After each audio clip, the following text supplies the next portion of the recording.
अस्सलाम वालेकुम, कैसे हैं आप सब? उम्मीद करती हूँ सब ठीक होंगे और अल्लाह का शुक्र है मैं भी खैरियत से हूँ। यहाँ पर प्रीज़े एंजॉय कर रही है अपनी पोइम्स। गर्मी में सही एंजॉयमेंट हो रही है उसकी। और इधर जनाब शामिर भी स्कूल से आ गए हैं और है गर्मी से बुरा हाल। इतनी शदीद गर्मी इस दफ़ा हुई है कि हमारे अपने होश ठिकाने आ गए हैं। बाहर जाते तो ऐसा लगता था कि बिल्कुल कमर पे सुइयां चुभ रही हैं, पाकिस्तान वाला हाल हुआ हुआ था। ये अगस्त का महीना बहुत अच्छा गुजरा है।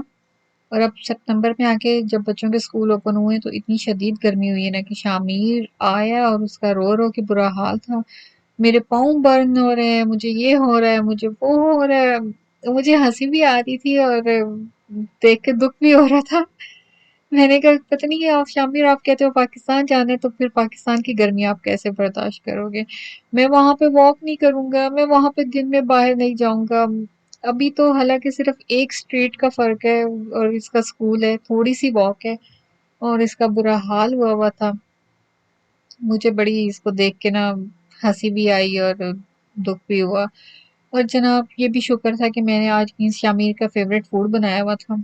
ना बनाया होता ना तो फिर आज मेरा बुरा हाल होना था। अपने लिए मैंने बनाया था आलू कीमा और बच्चों के लिए बनाई थी मैंने स्पेगेटी। और बड़ी मुश्किल से शामिर को मैं लेके गई वॉशरूम, उसको नहलाया, फिर मैंने उसे खाना वगैरह दिया तो कुछ उस बेचारे के होश ठिकाने आए।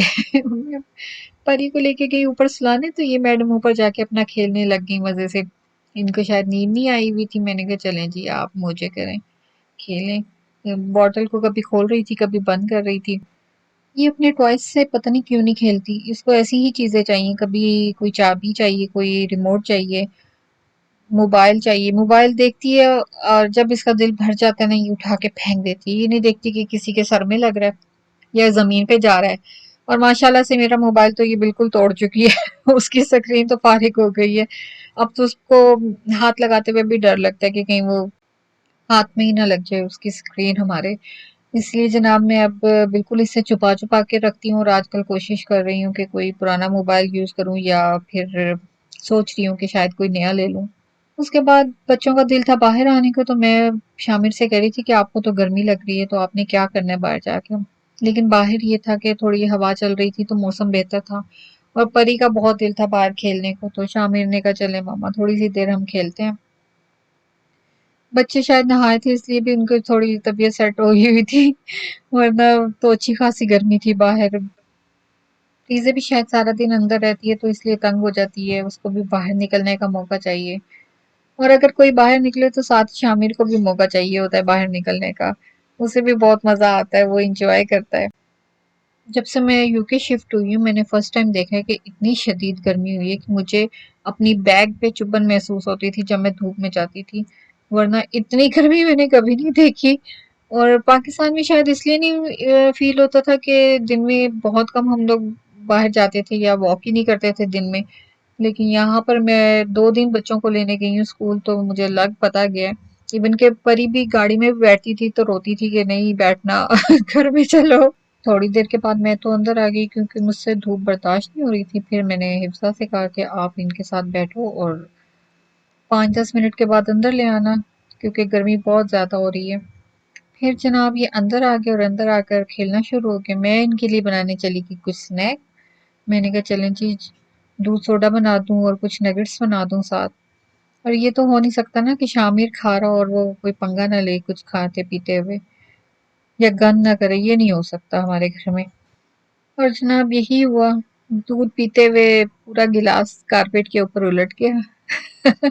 और वो तो शुक्र था कि धूप थी, मैंने फिर धूप में डाला ले जाके कारपेट। मुझे गुस्सा भी बहुत आया कि ये क्या तमाशा, हर दफा यही कुछ होता है। और ये जनाब हमारे नेक्स्ट डे की वीडियो है क्योंकि हमारे घर में सबको आदत है नीचे बैठने की, बच्चे भी नीचे बैठते हैं तो मैं भी ज्यादातर नीचे ही बैठ के टीवी देखती हूँ। फ्रीजे को खिलाती भी यहीं पर हूँ तो हमने जनाब नीचे एक ब्लैंकेट बिछाया हुआ था जिसके ऊपर हम लोग बैठे हैं क्योंकि कारपेट को मैंने धूप में रखा पूरे दिन के लिए। रात को भी वहीं पे रखा ताकि अच्छे से ड्राई हो जाए। इस फ्लोर का एक मसला है कि इसके ऊपर कारपेट के निशान पड़ जाते हैं ना वाइट वाइट, उसकी बैग पे अगर वो गीला रहे तो ना ड्राई हो तो नीचे से फ्लोर खराब हो जाता है। तो मुझे हर वक़्त यही टेंशन रहती है, जब भी कुछ गिर जाए, पानी गिर जाए, कुछ भी गिरे, मैं फ़ौरन उठाना पड़ता है। उसके बाद जनाब मैंने अच्छे से सफाई की, कारपेट सूख गया था वो भी लेकर आई, लेकिन अभी भी उस पे थोड़ा निशान था, ड्राई करूँगी उसको दोबारा अच्छे से साफ़ करूँगी ताकि वो निशान ख़त्म हो जाए और लेकिन ये शुक्र था कि हमारे बैठने के काबिल हो गया था। इसके बगैर हमारा गुज़ारा नहीं है क्योंकि पता नहीं नीचे बैठ के ज़्यादा मज़ा आता है टीवी देखने का या कुछ खाने का। परी के साथ भी सारा दिन यहीं फिरती रहती हूँ और वो जनाब परी भी इसी कमरे में खुश रहती है, मेरे साथ-साथ सफाइयाँ करवा रही थी। ये डस्टर जो है ना ये आपको मेरी बहुत सी चीज़ों में वीडियोज़ में नज़र आएगा क्योंकि ये हर वक़्त परी के हाथ में रहता है। और जिस दिन एक काम हो ना उस दिन 100 काम साथ और खुल जाते हैं। मियाँ साहब गए हैं और जाके शॉपिंग भी कर आए सुबह के टाइम। मैंने कहा जनाब पहले तो इतना काम था ऊपर से आप ये भी कर रहे हैं और उसके ऊपर जनाब चिकन भी ले आए वो भी धो के सारा रखना था। मैंने कहा चलें जी आज तो सही कि मिंच निकलनी है। फिर जनाब मैंने सारी वेजिटेबल वगैरह मंगवाई हुई थी 2-3 वो समेटी, चिकन सारा धो के रखा, कुछ बच्चों के लंच की चीज़ें थी वो बनाई। सारा दिन इसी तरह ही गुजर गया बिज़ी-बिज़ी। कई दफ़ा ऐसा भी होता है कि आप एक काम शुरू करो तो दूसरा पंगा साथ ज़रूर पड़ जाता है और मेरे घर में मुझे सबसे मुश्किल काम ग्रोसरी समेटना लगता है। पता नहीं क्यों करनी आसान है समेटनी मुश्किल है। जनाब सारा सामान समेटा फ्रूट, वेजिटेबल और चिकन को भी धो के उसके पैकेट बना के रखे क्योंकि वो मेरे लिए ईज़ी हो जाता है जब पकाना होता है फटाफट से निकाला और बना दिया। उसके बाद मैंने बनाई कद्दू की सब्ज़ी। इसमें मैंने बहुत ही लाइट सा मसाला डाल के इसको बनाया है। अ, ऐसी वेजिटेबल बनाने का एक फ़ायदा है कि इसके अंदर मैंने प्याज़, टमाटर, सारे मसाले धनिया, हल्दी, ज़ीरा, लाल मिर्च, नमक डाल के इसको मैंने पानी डाल के थोड़ा-सा ऑयल डाल या देसी घी मैं अक्सर वेजिटेबल में देसी घी डालती हूँ, इसको मैंने बॉयल होने के लिए रख दिया।